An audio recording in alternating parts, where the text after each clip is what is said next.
Guys তোমরা তো জানোই পিকেতে কত পরিমাণে বান্দা নাগে। তো আমিও মনে করে এখানে নেমে গেলাম, কিন্তু আমাকে রাশ খেলতে হবে, হেডশট করতে হবে, কিন্তু আমি ভিডিও বানাই না তার জন্য। তো আমাকে দূর থেকে মারছিল, তো আমি না ভেবে চিনতে ওর উপর রাশ করে দিই, কেননা আমাকে মারতে হবে ওকে।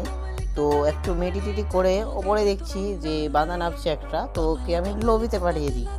তো সামনে দেখছি একটা বান্দা লুটছে, তো আমি ওকে হেডশট মেরে দিই, ওকে লবিতে পাঠিয়ে দিয়ে তো আরও বান্দা মারার জন্য আমি পিকেতে রাশ করে দিই। তো আমার মনে হয় ওপর থেকে আরেকটা বান্দা নামছে, তো ওকে আমি মেরে দিই। তো কি করব, দিকটা লুটতে হবে না, আরেকবার বাঁচতে হবে। তো এইদিকে ওইদিকে দেখছিলাম, তো আমাকে আমার উপর রাশ করে দেয় একটা বান্দা, তো ওকে বডি বডি মেরে দিই।